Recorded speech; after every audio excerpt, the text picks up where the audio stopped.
Hey, Hey, life is so hard. There's so many tears. how do you bone it? How does it feel? It's just me against the world. Eyes on who? All eyes on me. And you know who we are. We are America's most wanted. Guess you're trying to figure out what that's about. We'll talk to you on the other side. Let's get.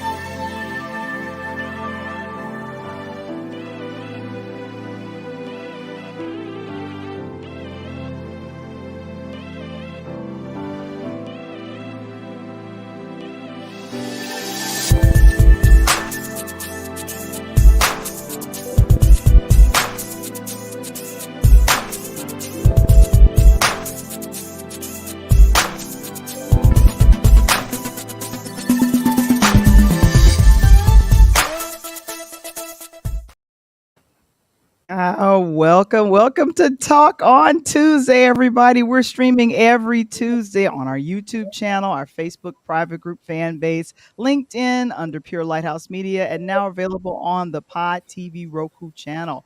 If you'd like to be a sponsor on our platform, book time with us on linktr.ee/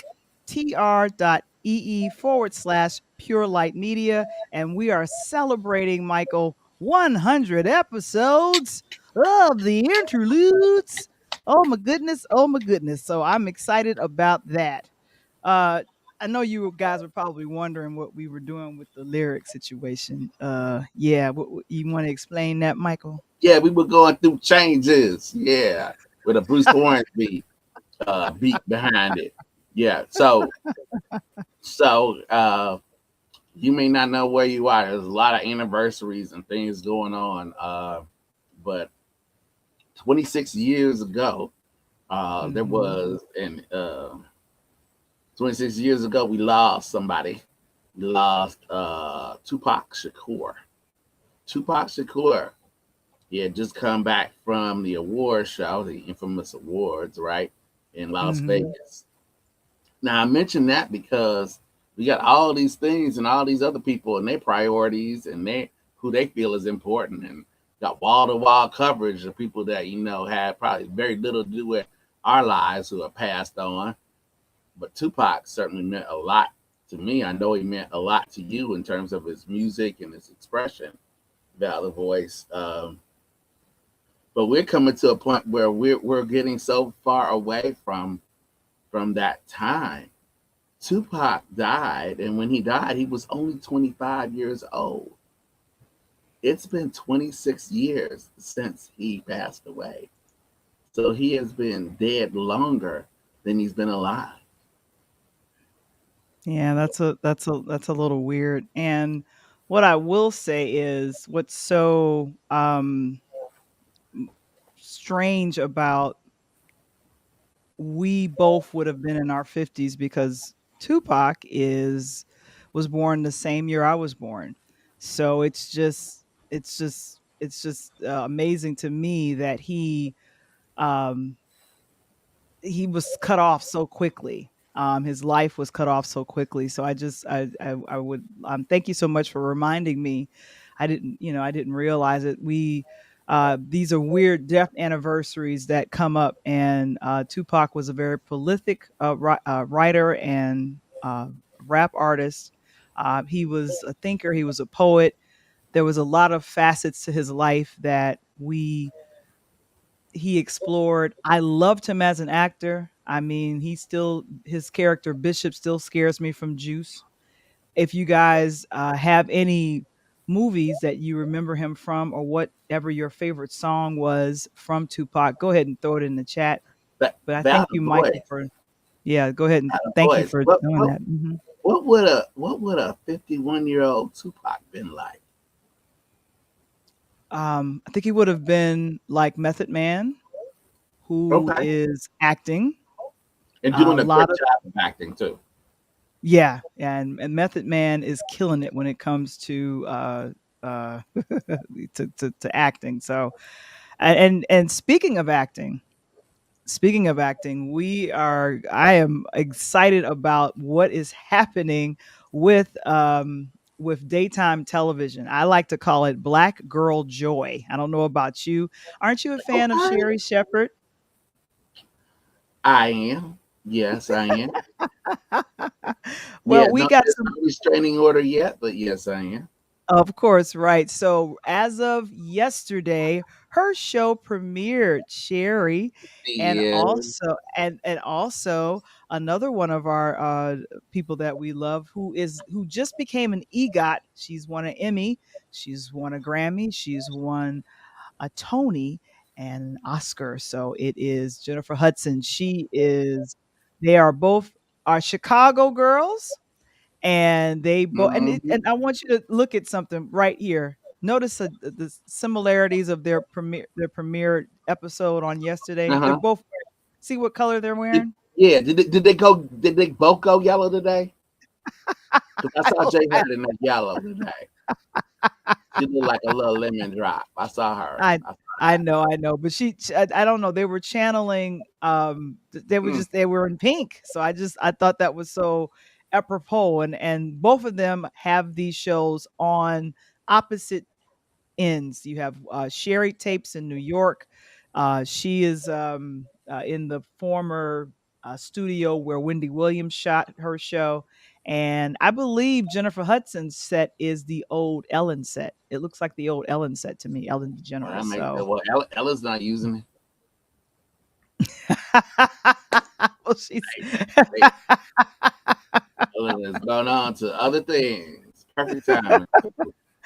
I know. So I'm just really excited. And yesterday, did you know it was Jennifer Hudson's 41st birthday? No, I wouldn't have known that. I don't there that's she's someone I don't picture aging. I'm sure she gets older every year and has a birthday, but I don't keep up with it. And when I Mhm. see her, I don't think of her getting older.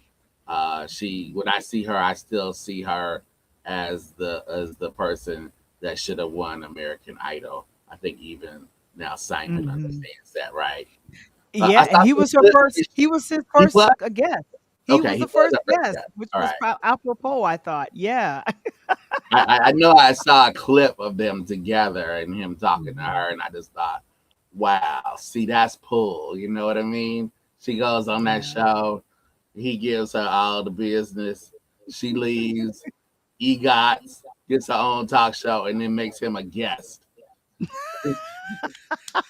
That's that power. We gonna talk about some of that power later on because Mhm. there are at least some people that are in athletics, some coaches that got that power and I noticed one of them used it a couple of weeks ago, and I want to make it want to ask the Yeah. coaches that we who We'll who talk coaches that we yeah we'll talk about that a little bit later, but go ahead and that's place it called in a the chat tease if you got.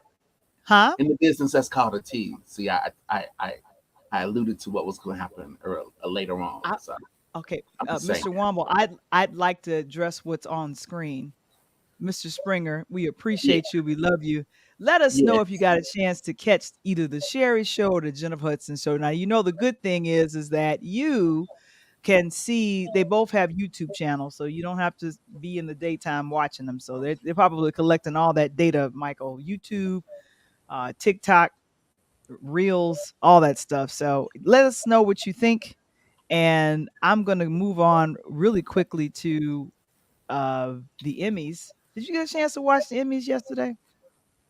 No, I watched what most of America watched, which was not the Emmys. It was the Okay, other so you big show on. you was Dun, watching dun, football. dun, dun. Doo-doo, doo-doo, doo-doo, doo-doo, doo-doo. Well, I was watching the Emmys, and I And it was think just you, Keenan man. Thompson. It was well, it was It just was me. just you. It A- had the lowest ratings ever. It was Ah, okay, yeah. okay. I'm just telling you.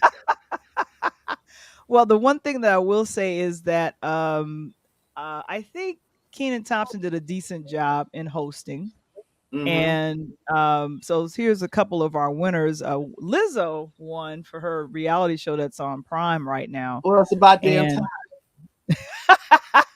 but of course, I want to say the acceptance speech of the night had to belong to this young lady, Miss Cheryl Lee Ralph, who has been in the business for going on 5 decades.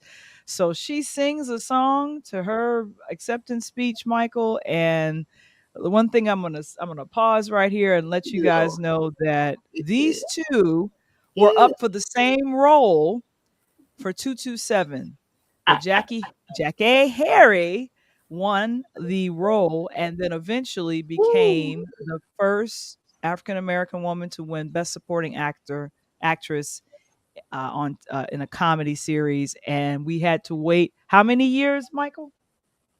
10, 20, 30, about, Yeah, yeah, 30 years. yeah, 30 plus years, so I'm just sitting up here like, what? Well, hello there. What just happened? Sports, okay. Well, I mean, here's the thing, Val. I mean, you should like, step up here. I guess that means Mhm. that African American women haven't been funny for 30 years. That's a lie. The devil is a lie. Well, we go by the Emmys. That's what they're saying, right? Well, that's the reason why. Probably the reason why it wasn't watched that much. Yesterday also, That's my Clinton girl. Johnson, All right, that's your girl. that's That's my right. girl. Abbott Elementary. She won for writing Yes, yeah. comedy, and just I'm so proud. I'm so proud. And of course, I believe they won a total of 2 Emmys last night, and just excited She's so for her. tiny too. She's like I a little. know. She looked like the statue. I Tiny. know, I know. Now see this. I want to mention this really quickly. I want to mention this. Hello, handle it up prep. Okay, everybody's All coming right, in. we all in. We all in. Yeah, I'm yeah. trying. That's Now, right. do you see who's on the floor, Michael? I see who's on the. I see her. I see her Okay, feet. you see her, but there was a bit I don't want that to get Jimmy into that. Yeah. Kimmel was doing, and I feel like it went too far because he stayed on the ground, supposedly, you know, too inebriated to get up. And I was Well, thinking, no, you've yeah, taken he, this he bit was too true to long. his bit. He had a bit. He didn't. He had commitment with it. I mean, I think she would have admired that he stayed with it. He gave her a thumbs up from there. I'm just glad that the slit in the dress and was arranged in a certain way because I think it would have been untoward if he had had a different view. You know. So Yeah. Well, I was happy with her acceptance speech too. And then of course from your show, my third Euphoria. wife. Yeah. Yes. Yeah, she's Zendaya gonna be won. number 3. I just gotta get myself together for that. Yeah, then Zendaya. Love Zendaya. God, And then good grief. Jean Smart won for lead actress in a comedy series. So that Hey, she was trying to. She was. Go back to her. oh, okay.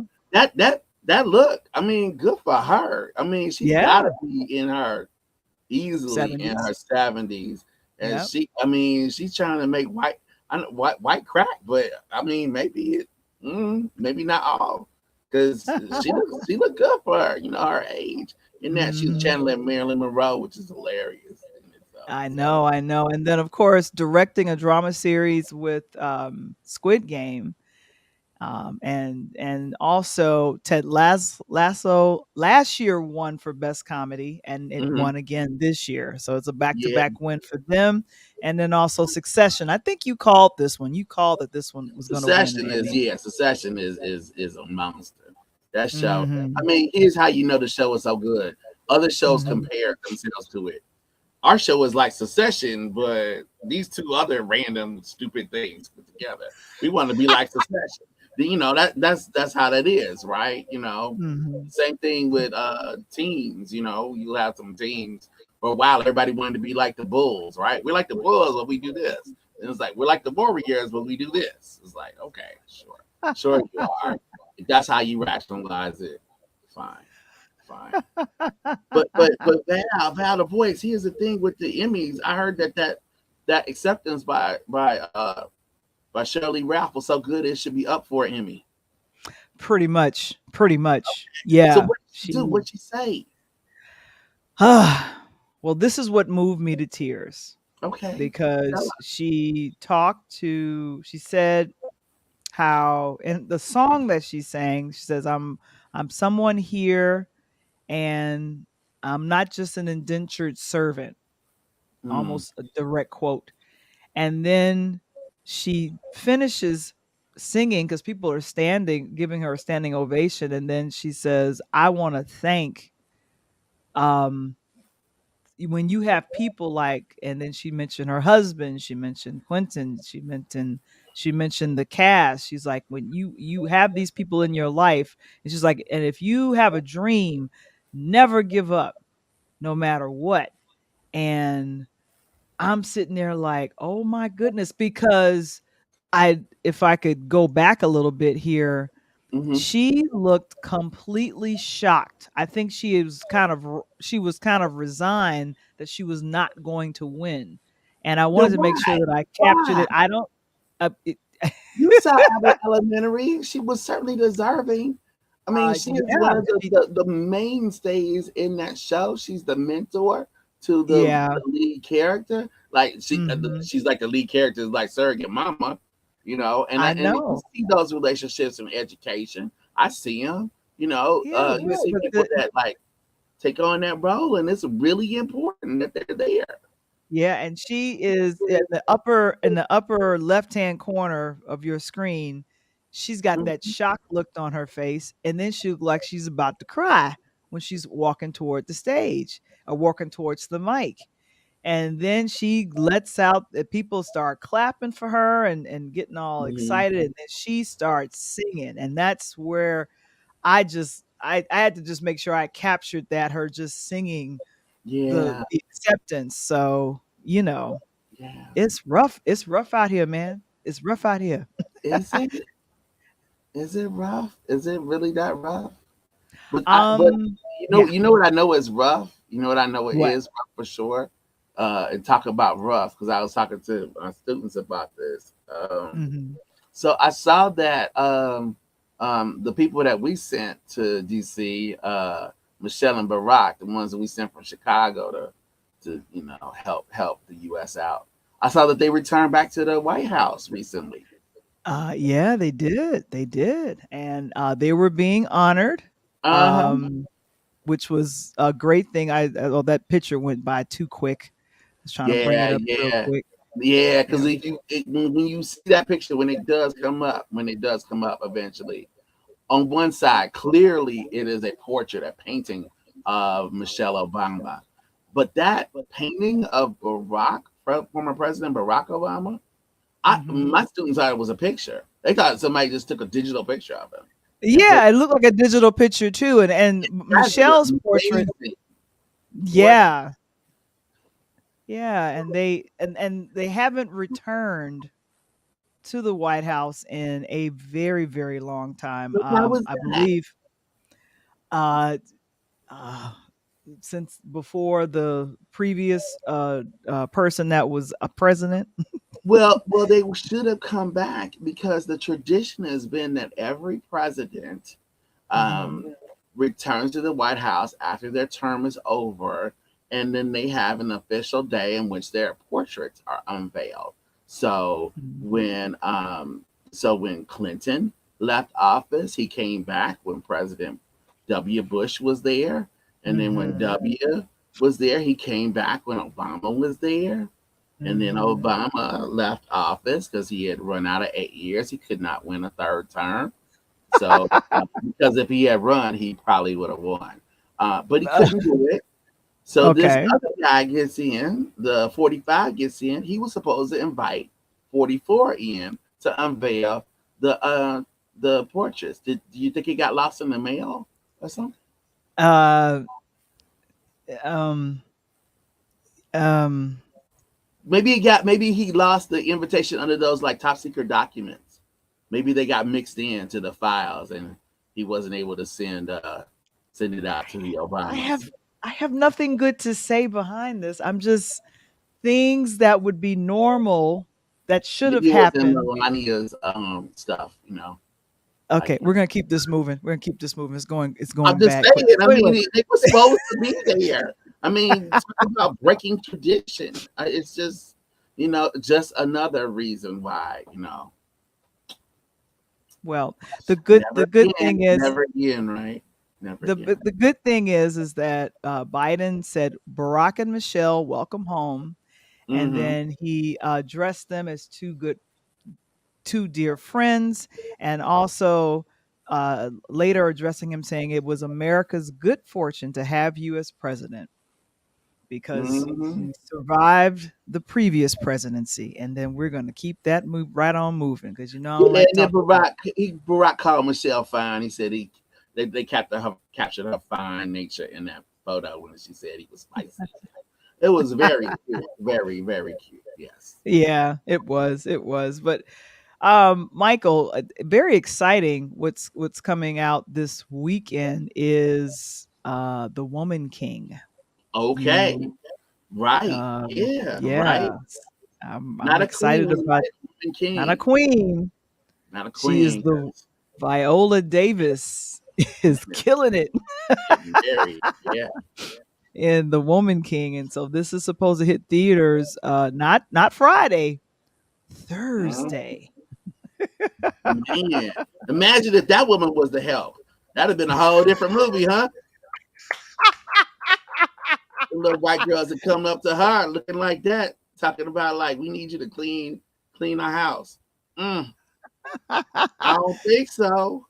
I So it think is an not. all The Woman King is supposed to be all women that But are looking just female warriors. wow. And it's set in, I want to say, either the 17th, 18th century. Mm-hmm. And who is the general who stars as the general is Viola Davis. Right here, Yeah. Lashana Lynch, we love Lashana Lynch, John I, Boyega, uh-huh. and who else am I looking at? Sheila Atim. Yeah. Yes. Yeah. So it's going to be an interesting thing, and one thing I'm also excited about, this is directed by one of my favorite directors. Come on up, girl. Gina Prince Brightwood. That's right. Yeah. That's our love and basketball director. So she's gone from love to war. Nice. Cha! Right. Right. Go Cool. from love to war. So I'm excited to see what the Woman King will do and what will be in Hey, theaters. You and know, it's a what's up? good time for female directors still, right? One of them has the Mhm. #1 movie on Netflix right now, and End of the Road, starring Queen Latifah and Okay. Ludacris, which Okay. is kind of a adventure sort of road movie, and that's directed by Melissa Shelton, which I know Ah, well from music video days, which that's makes right. sense because the whole production End of the Road on Netflix is being produced by Edmonds Entertainment. That's Tracy Edmonds' Ah, company. Tracy, look at Yeah. that. Oh my gosh. That's So what's they up. a lot of these folks that got started in music and music videos and some movies that were tended to be smaller movies, supposedly like Love and Basketball was supposed to be a smaller movie. But Val, I have not met a 12 or 13-year-old girl that hasn't seen Love and Basketball. And I mean for Exactly. generations. For generations. Even in my class with my freshmen, they're like, what's your favorite movie? And they're like, Love and Basketball. I love Love and Basketball. It's just so that movie is timeless. So I wish Yeah. them all the best with the Woman King. I hope people actually go see it. They don't play it out like the Beast. Nobody play Oh streaming my now. gosh. Well, speaking of over the weekend and ironically just on yesterday, I wanted to just mention a Chicago legend passed away at the very beginning of the day. I'm trying to bring up his picture. Why A isn't he couple coming Chicago up? legends passed last week. I'll Hmm. mention the one before your picture comes up. Bernie Shaw from CNN, the guy that you all know as the salt and pepper haired brother that was one of the original anchors on CNN. He was from Chicago. He got his start here in the Hmm. city of Chicago and moved on and ushered in cable news. He was the first reliable, trusted anchor on in that format. He passed away, and I think you're bringing up Mr. Lewis, is that right? I'm trying to bring up Mr. Ramsey Mr. Lewis. Ramsey He Lewis, Yeah, he the music unfortunately pioneer. passed away, and he had a 60-year career Hmm. that began with the Ramsey Lewis trio, and I had his I would play his This Christmas, the Sounds of Christmas album every year. My mom had it. She bought it in the 1960s, and I really loved that. And he was 87. Still lived here in Chicago. Just And had a amazing. resurgence in the and they Mm, had like more than one life too. He had mhm, a life as a exactly. musician touring, but then he also became this kind of radio personality for a new or format called smooth jazz, right? He was Mhm, the he sure guy did. on stations all across the country. You might have heard Ramsey Lewis promoting kind of like a revival of jazz. And then locally, and in other areas, he promoted music literacy and music education that supplemented some of the programs that were missing at times in public and other schools. So he was Mhm. educating young people in music, kind of helping to foster the next generation of great musicians. Oh my Right. goodness. Um, Now this one you told me about last on one, the last one, last one. Yeah, Yeah. Yeah, this is the oh, one that made me cry, yeah. because I this didn't make any sense to me. I don't know if you all have children. There is a show on Nickelodeon called That Girl Lele, and the person that created that show is David A. Arnold. He was a comedian, producer. He was also one of the writers on the reboot of Full House when it was Fuller on House. Netflix. Mhm. And myself and Michael and another good close friend of ours, we were privileged to see him at the Chicago Improv earlier this year in April. Um, Had a he was Netflix special that just came out called only it Eight 2 for the months ago. Week. Yeah, only Called it two Eight for the months ago. Week. Yep. Right. And a lot of what he performed that we saw in person was in this Netflix special. And then there was a lot in that Netflix special that was at the very beginning. So I wanted to Family make Guy, sure. family comedy. I mean, Yeah. certainly his Family Netflix comedy. specials weren't for the kids, but they No. talked about the kids. They talked about what it meant Exactly. to He kind of talked go about through the those kids like a struggles. lot. Oh Yeah, my gosh, and his yes he wife did. So talked about a lot. Yeah, absolutely. Yeah. yeah, so I just wanted to mention that, and so we send our prayers and well wishes with the Lewis family, along with the Arnold family. It's just disturbing. You just gotta live life like it's nobody's business. Well, you know what? I decided I to do know something a little somebody bit. that lives life like that. I I know somebody know. that lives life like that every day. Woo! Oh my God. He coming. He All right. coming. Well, He coming, y'all. it's time to bring on.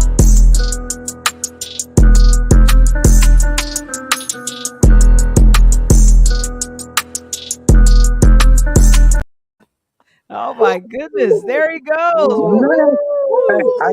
I'm about to shout out real quick to my nephew. I am Reek in Atlanta. Thank you for dropping the beat. That's pretty, man. Hey, Woo! first of all, Mhm, I want to tell you, Mike, I think you're right. I got to go back to two pieces that you talked about earlier. One, mhm. my auntie passed away this weekend, actually an Right. hour after the Queen did in London. So hats off to my beautiful aunt, 86 years young, lived a Mhm, life like the fullest. So I kind of got that from her.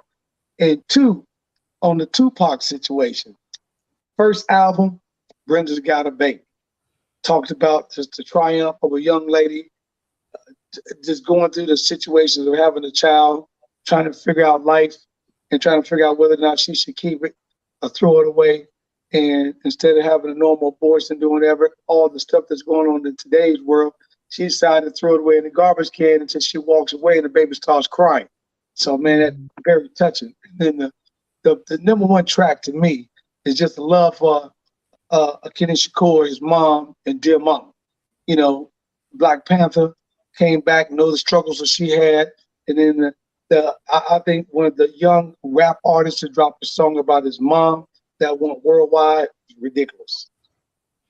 Yeah, I love and admire hip hop. That was one of the first things that Val, you and I kind of bonded over was Tupac, right? I can remember like Tupac lives now.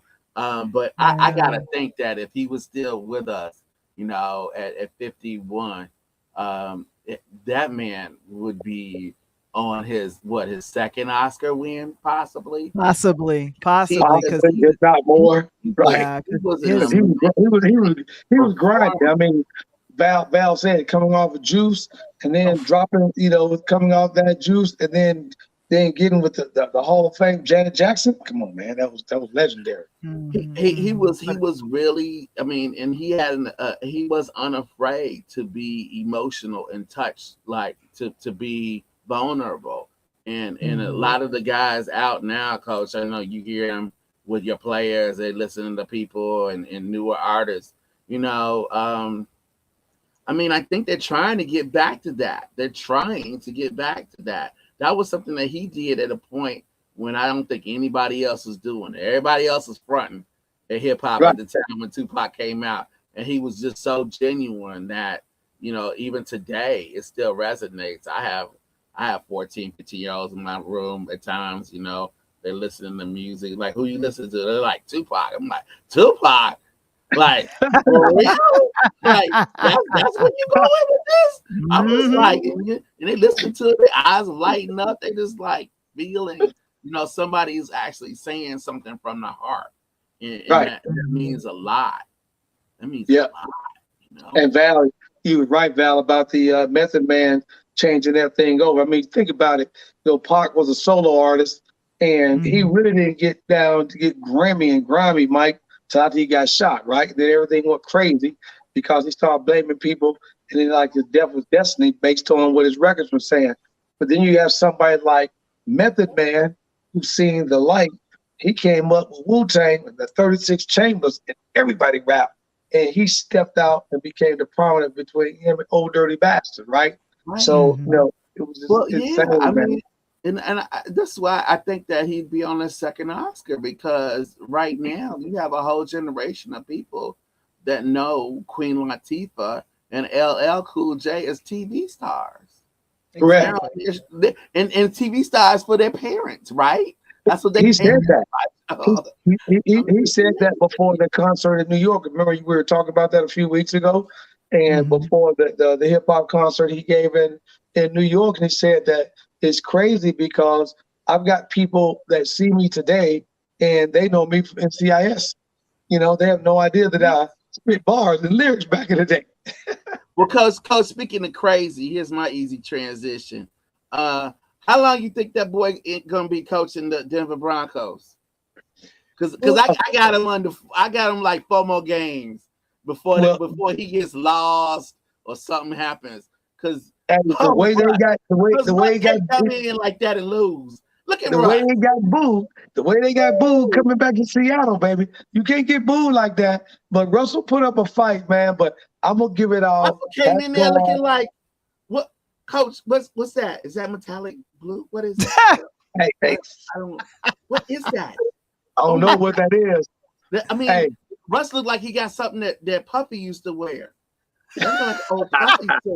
Seriously? We're really gonna just throw him under the bus right now? We're gonna throw him his coach threw him under the bus first, Val. His coach threw him under the bus first. Hey Val, if you want to quarterback that dance in your videos, man, y'all need to switch shift and come holler at me. Yo, there he is.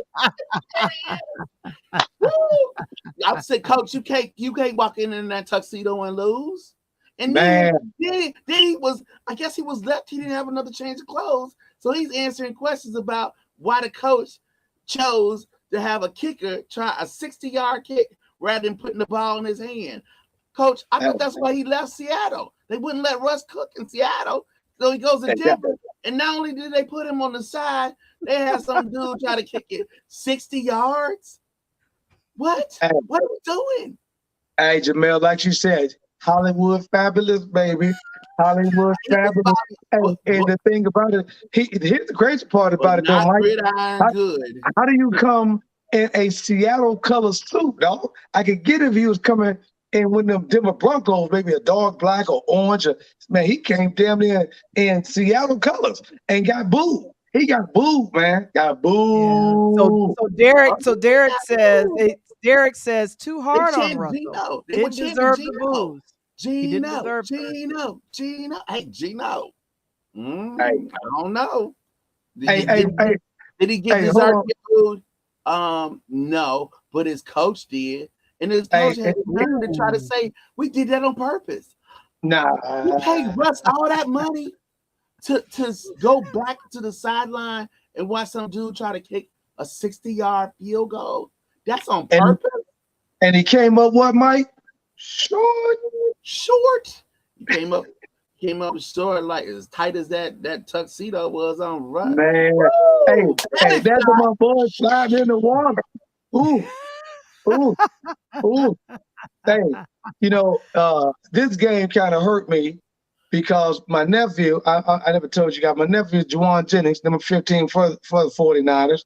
Played great, led them. He had about 50, 60 yards in the game. Had a solid game, man, but they just didn't show up in the second half, and Justin Field and the boys did. And the water was coming down, the monsoon. And the best part they said of all, man, was when the Bears won, to turn around and Fields to lead that entire team to do a rain slide in the end zone, back flop flips, man. That was awesome, man. It was. I mean, it was an awesome game. Coach, did you hear what Jalen Johnson had to say? Nah. So Jalen Johnson, cornerback of the Bears, they asked him what happened in the game, what they did. He said, we made Trey Lance try to play quarterback. Hey,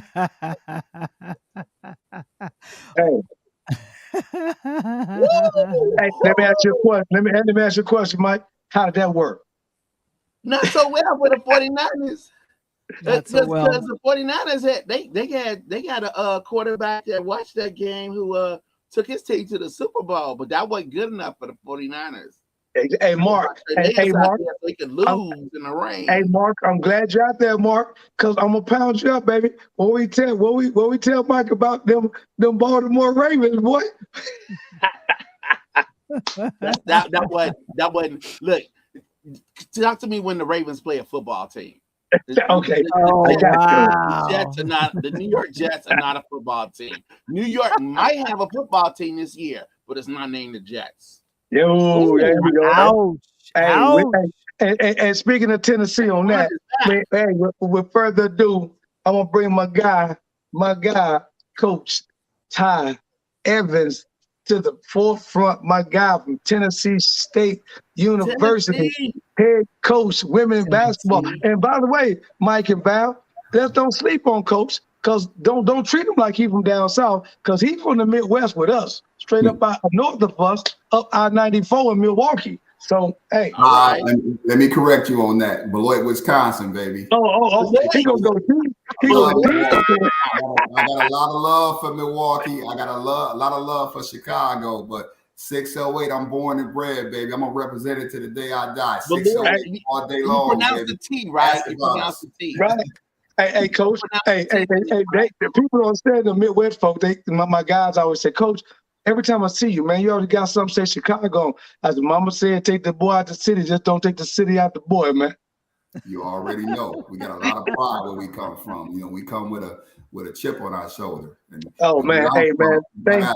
I got some partners that I grew up with. They rapped back in the day, and they had a CD back in the day, and it was called The Land in Between, and that's how we feel. We kind of like the middle child, so we come up with a chip on our shoulder. So everything we do, we come with a little bit more sauce to it, a little bit more oomph to it. There you go. No doubt.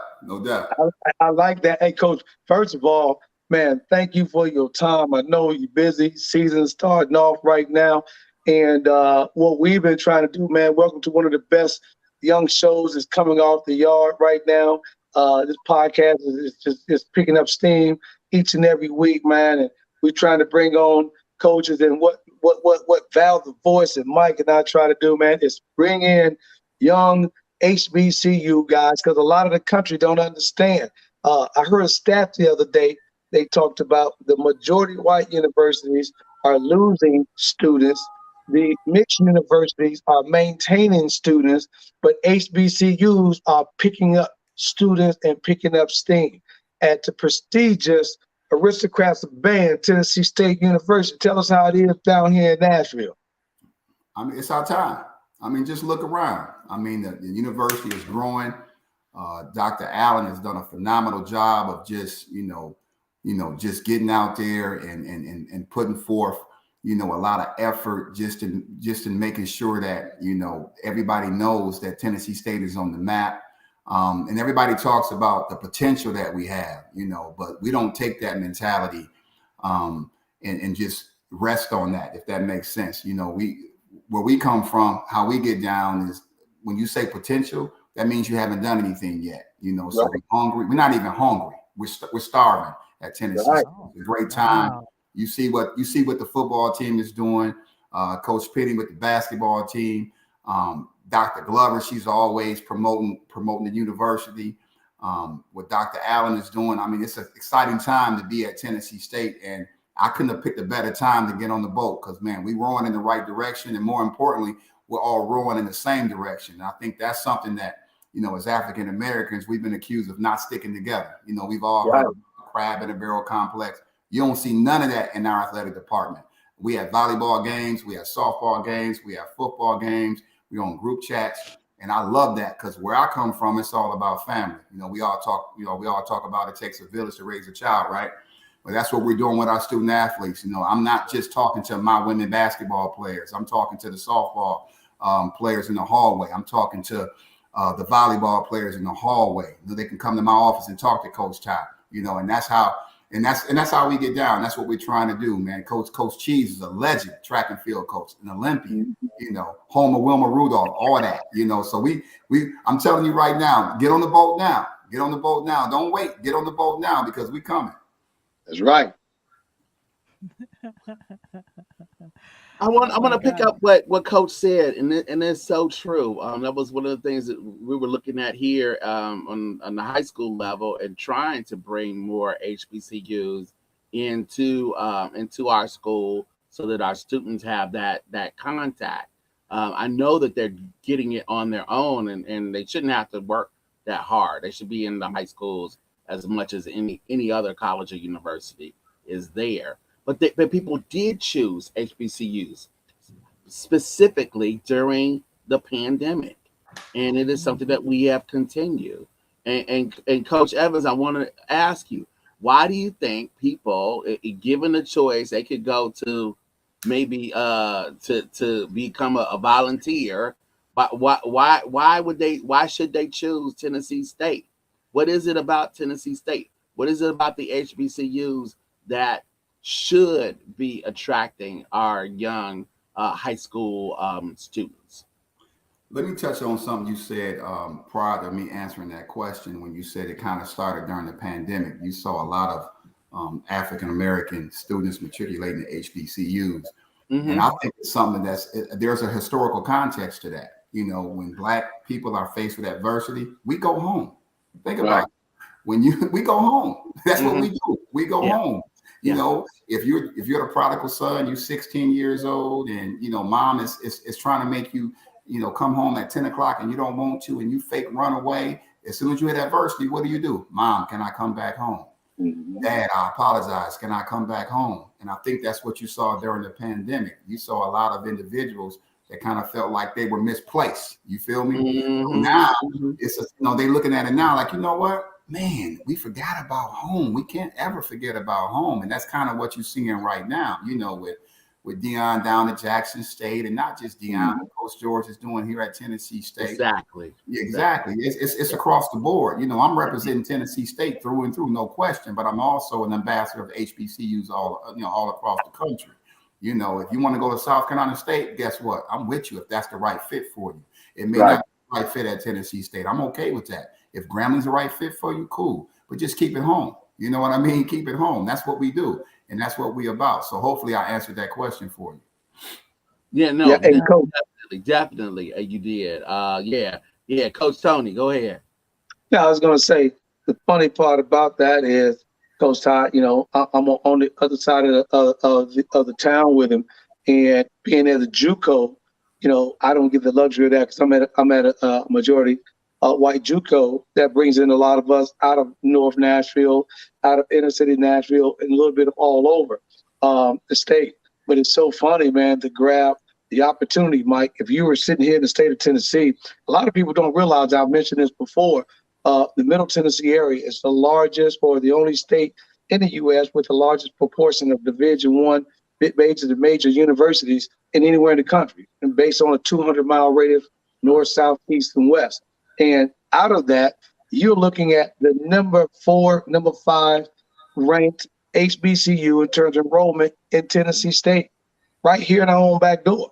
And the cool part I like about it is, with you guys being in Chicago, and Coach Ty, correct me if I'm not, I think the 3 main pools is going to be Chicago, California, and then the DC area in terms of getting kids coming to Tennessee State. So to have a coach from the Midwest, from the snow, from the grind, from the grit, that's stuff we don't get here in Nashville, and to come here with the same chip on his shoulder and bring that type of hoorah to these kids, man, it's awesome, because he's come from those parts to see that and now be able to bring these kids, like I said, back south to come to schools is awesome. Coach, we got a question for you. We want to throw you a question that's coming in, and here it is. So, how are likeness? How is the NIL? How is that affecting your school and other HBCUs? Y'all want the radio version or the album version? We'll go with the radio version. We real around here. I would like the radio version. I want the radio version. You can tell us afterwards. We'll talk about that. Y'all do understand that podcasts are far more popular than radio right now. So y'all sure y'all want the radio version or the album version? I think we might want the album version. Go ahead, Coach. We want the clean edit. I'm gonna be clean, but I gotta be completely authentic. Everybody, authenticity, definitely. Authenticity. Look, I was just giving y'all the chance to go first. You're gonna get the album version anyways. I mean, and Mark was requesting. He said, "Go album version." That's what he wanted. Mark was gonna get it anyways, and I appreciate that question, Mark. Hey, Ty, it's house music right here. Bring it on, baby. We're in the club. Oh, your house music? Look, personally, where I'm from, we listen to everything. I'm 45 minutes from Chicago, so, we do the house, but I'm also hip hop all day long. But my favorite artist of all time is Anita Baker, so I can go there with you. I can go with you tomorrow, anywhere you want to go. I can go to Detroit. I got you. We can do this all day. Let me answer the question for you, though. And right now with HBCUs, we're not getting the same opportunities as the PWIs. And for those of you who don't understand what that means, that's predominantly white institutions. We're just not. And a lot of the reason why we're not getting those same opportunities is because a lot of these Black businesses that are out here in the country, they're not coming to HBCUs. They're not looking at it from the standpoint of how can we help these student athletes, get to the same platform as some of these student athletes that are at these PWIs. So we don't get the same opportunities. It's kind of like, once again, I like to use a lot of historical context. Back in the day, my grandmother would make miracles in the kitchen, right? Why? Because she couldn't afford to get the right ingredients that some of her white counterparts had, right? It's the exact same thing. We don't have the same opportunities, so we make do with what we have. We make it work. But it's not the exact same thing because it's not the exact same level playing field. We don't get those same opportunities. So it's up to us to come together, to put together a platform so that our student athletes can benefit from that. But until we make a collective effort to do that as African Americans, it won't happen because they don't see us. We got to make sure they see us. That doesn't make any, I understand because you live in it. That doesn't make any sense. Because if I want to directly talk to my audience, and there's my audience, is at Tennessee State. I want to get the student body of Tennessee State to come to my store, to come to my place of business, to interact with me. Why wouldn't I go there? Why would I give some scattershot and just hope that people at you know, the volunteers, if they in that orange and whatever it is coming into it. I'll If tell I you can why. talk right to you, why not talk right to you? I'll tell you why. Mr. Wamble, I'll tell you exactly why. Like I told y'all, I'm about to give y'all the album version again. You know, and everybody won't agree with me when I say this, but I got to give it to you real. I'm going to keep it a beam with you. All right. As Black folks, a lot of us, we still have an inferiority complex. So when we have these Black businesses, go to a inner city soul food restaurant at 12 o'clock. I guarantee you it'd be more white customers than Black customers. Yeah. We still feel like, you know, we won't be accepted unless we go to some white establishment that's serving the exact same food because we don't trust our own. White folks trust us better than we trust ourselves. If you don't believe me, go to a soul food restaurant tomorrow, inner city at 12 o'clock. I guarantee you, you'll see somebody from Wilson Bank and Trust going to get them sweet potatoes before you see somebody that look like you. It's the exact same thing. I'm just being honest with you. It's so all it's the blues and jazz all over again. Nobody wants jazz all over again.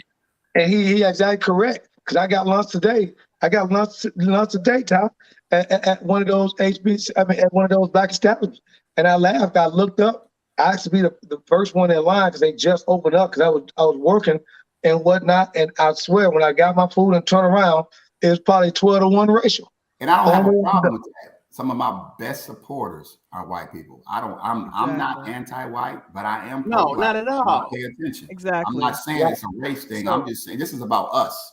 We Right, would much rather go to Publix and get potato salad than go to Sweats. You know what I'm saying? In the middle of the community. And that's the problem. Given that, then it is saying something extraordinary that families and student athletes are trusting our HBCUs now more than they did pre-pandemic.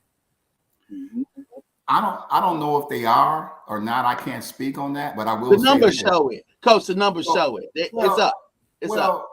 Well. The thing about it though, with us, you know, it's called you guys know what the bystander effect is. You know what that means? The bystander effect. You're standing on the sidelines. Yeah, go ahead. You'll wait to see if somebody else react first, and then you kind of join in later. That's who we are as a people because we're afraid to go first. So right now, it's culture to be at an HBCU. Okay. So you have a lot of people that's going just because everybody else is going, not because they believe in it. But that's okay. If you're an administrator at an HBCU, use that to your advantage. Make sure that when they register, you get the information back to them on time. Make sure that the financial aid is on time. Make sure that the housing is correct. Do everything right. Go above and beyond. Give them the customer service you get at Publix so that they will come back. And the second generation will come back. The third generation will come back. That's what you do. And that's the part that I think as African Americans, we're missing.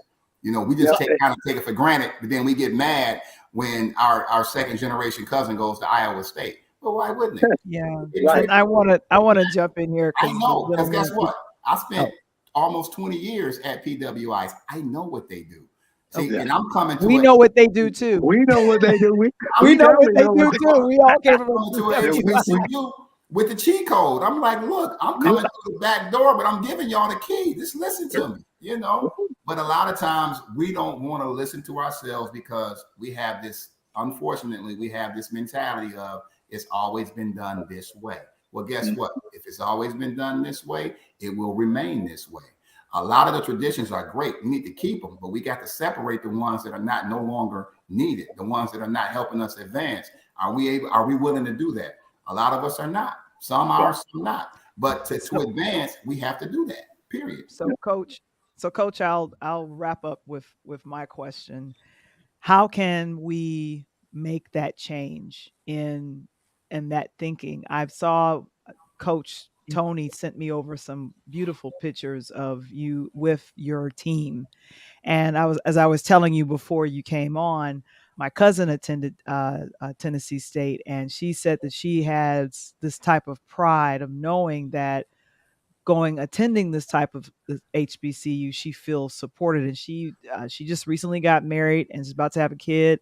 And all of the people, a lot of her friends from TSU surrounded her in this transition into this new life. But I saw the bond of the pictures of you with the women's basketball team. How can we change that inferiority complex or that thought process to say that HBCU isn't as good as, let's say, a private institution. Well, the Hey, first Coach, thing, before you answer that, I'm gonna put one more piece on that, Val, and then we'll let him answer. I'm just gonna add a little gravy on the potatoes. So last week we had a meeting, and he brought the young lady Sarah McCullough through. PWI transferred in, 6'2" post player. Elegant conversation. She talked, Val, about exactly what you're asking there. Why she transferred into a Tennessee State University and why she decided to stay there. And now he's got another young lady that was my ball player coming in the door, Ever Walker's, Nashville young lady that transferred in. And then he's got one of his players coming back. So he's got 2 or 3 of those top type of players. So, Coach, having those type of kids come into the program, into this Tennessee State University, that Val was saying, what is it about the university that make them say, this is where I want to be? well, the first thing you got to do is you got to understand I'm going into my 3rd year, right?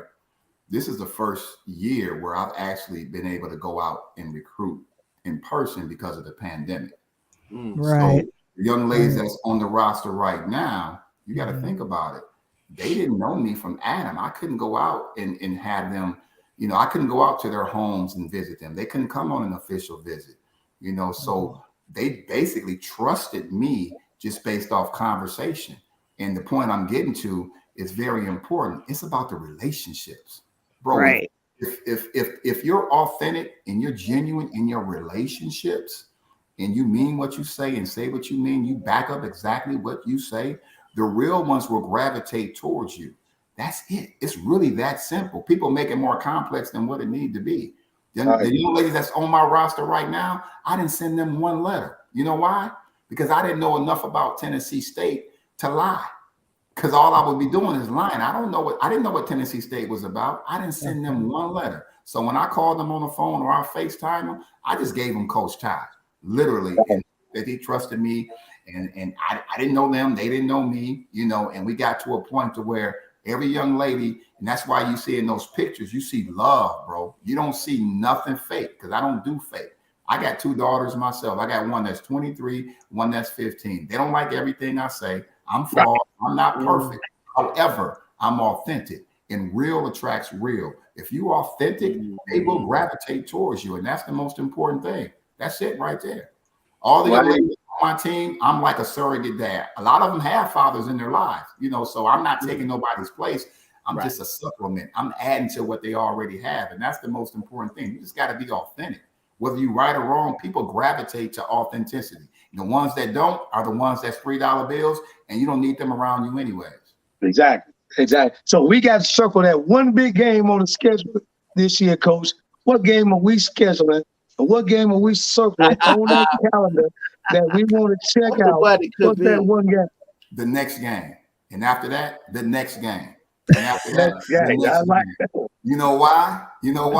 Our goal is to do something that's never been done. You know what I mean? But to get to that, you can't skip steps. You can't look at a game in December and skip a game in November, because that game you skipped in November may affect you in March, may stop you from getting you where you want to go. So right now, my focus is right now, tomorrow morning at 6:15. We got to get to it. We got to get to it. It's the most important day is tomorrow at 6:15. And like I tell my players every day, you see this hat, press play. You see this sweatshirt, press play. That's what we talk about. It's our lifestyle. That's what we do. It's a double entendre. When you get out of the bed in the morning, no matter what happened the day before, when your feet hit the ground, it's time to press play. Forget about what happened the day before. Have a short-term memory. The way we play, we getting after your ass, excuse my language, 94 by 50. That's what we do. Right. Put pressure on you, because what does life do? It put pressure on you to make decisions in real time. That's how we play. So that's exactly how we live our life. That's how we run our program, period. So if you do that, you're going to be in great shape. So it's not about circling one game on the calendar. They all matter, because what we're trying to do has never been done. It's been one HBCU that got to a Final Four. That was Cheney State. I told you about this last week, Tony. You heard me? Yeah. State. Coach Vivian Stringer, who just retired from Rutgers. Cheney State no longer have a basketball program. You understand me? So while I'm here, I'm trying to do something that's never been done. I'm an irrational thinker. I want people to think I'm crazy. I want people to think I can't do it, because that's why I came here. Everybody and their mama told me, why would you go there? You're going to leave Auburn to go to Tennessee State? That's career suicide. Thank you. I like that. I needed the fuel. Like Jay-Z said, and so ambitious. I needed the fuel. Thank you. Yeah, well, coach, you're getting some encouragement here from Derek Reed. Keep up the great work. Appreciate you, Derek. Yeah, Appreciate you, my God. Love it. It's been a pleasure, man. Yeah, and on that, great to have you here. My goodness, I'm about to watch. I'm gonna have to find these games. I'm gonna find them. I'll find them. Hey, you gonna find them. Hey, they may put me in time out of Nashville, man. This energy that we got, man. I don't know if Nashville can keep holding this energy we got down here, man. Because he's at 6 in the morning. I'm at 2 in the afternoon. So all day. I don't sleep. Look, sleep. But now I say sleep is the cause of the death. I'll sleep when I die. Let's get to it. There you go. Hey, baby girl. My baby girl, my 15-year-old. Oh, that's you doing. Baby girl. How you doing? And of course, we should go out on this. Mr. Phil Fox out of the Michigan area says the most rewarding experience in life is coaching. Ain't no doubt. Ain't no doubt. Coach, we want to thank you so much for joining us on Talk on Tuesdays, Interludes Extra Talk on Tuesdays. And he is the special guest of Mr. Coach Tony, the one and only Ty Evans of Tennessee State. Let's give him a round of applause. I appreciate you, Coach. Hey, good luck this season. You already know we're going to be in touch, so that's a given. So good luck this season, man, and we'll be talking. But thank you again for being here tonight with us on Interludes Talk on Tuesday, man. We appreciate you. Hey, no doubt. And let me just say this before I leave, man. I appreciate y'all having me on. I'm extremely appreciative. I'm humble. I'm grateful. Anything y'all need from me, just let me know. I'm extremely passionate about what I do. I would do this for free. Everybody says, no matter what, if you're doing something, that you would do for free, then that's your passion. But guess what? I've been working for free for 21 years. Just don't tell the administrators at Tennessee State I said. No. Look, my daughter still needs tuition money, so I got to go get it. Right. Exactly. Hey, we're gonna get you back on here as the season go on, so you ain't got to worry about it, man. But we appreciate you. Thank you for your time, and man, like I said, man, we got and like Henry D said, got nothing but love for you, baby. All right, Coach. Nothing but love for you, baby. I know that's right. All right, coaches, yes, and they're out. Hey, appreciate that. Drop Mike out of here, man. We would have so much fun. You kicked Mike out the room. You kicked Mike out. Yeah, get that time going. That's right. All right, Coach. And he's out. You already know. I appreciate you guys on the one family as much. We're gonna keep bringing you content. So what Mike and Val, the boys, and Coach Tony need you to do, just hit that button and like and subscribe, baby. Cause we're gonna keep coming at you. Right. This was the week. This was the week that we could welcome somebody in from Wisconsin. Because there you go. Next week, not so much. Dun, dun, dun, dun. Bears Packers week. Early. Bears Packers early. Did you go there, Michael? Oldest rivalry. Oldest rivalry. They get in where they fit in, Mike. They get in where they fit in, baby. That's right. All right. I appreciate it. And you know my words, Val. And I'm out. There he goes, ladies and gentlemen. Thank you so very much. And of course, Mr. Fox, thank you so much. I love that. The voice Johnson. I love that. That's right. All right. Well, hey, you got something coming up on tomorrow, right? Yes, I do. Yeah, coming up tomorrow. Tomorrow we're gonna talk a little bit about the power of the music video. We're going to talk about the power of music videos. That's what we're going to get. Music videos. You love them. You know them. You remember them. They remind you of happy times and your coming up. Music videos. What did they mean and how are they still helping to shape and create some wonderful images on our screens? So I'm going to talk about that. Yeah, and tomorrow. Hashtag. And some of the folks that missed out on this wonderful interview with Ty Evans, that will be the podcast for tomorrow. And we are excited to go ahead and have that just an audio form for you on tomorrow. So, oh, and Janelle saying she loves music videos, Oh, so I do she's going to too. look I do too. forward. And they you know, and they did a lot for us. Music videos meant a Mhm. lot, and they shaped a lot of things. So I ain't gonna give everything away. We'll see, leave some of it for tomorrow. All right, Exactly, and of course, and Kevin said that Video Music Box because he's from New York. New That York, was his yeah, yeah, childhood. Yeah, yeah, that was his yeah. childhood. So of See, course, see, so y'all New York people, y'all gotta be careful. You gotta put video music in front of it, because if you say the box, that's a whole nother situation there. I and got Phil all my Luke videos. and Phil All said he my Luke loves the Michael videos came from Jackson, the the box. 13-minute videos. I miss those too. I really miss Woo! those. They make a complete thing out of I it. So miss go the ahead and Luke. join Mr. Wamble on tomorrow, 7 Right. p.m. Central, 8 p.m. Eastern. Hashtag Womble Wednesdays. Oh my Yeah. goodness, we are so excited about that. Yes, yes, yes, we are. And Mike, what's your name? My name is not Val the Voice Johnson, but yours is, and this has been Interludes Extra Talk on Tuesday with Val the Voice Johnson. Guys, and go ahead and hit the like and subscribe button. We'll Yeah, see like, you next week. Peace.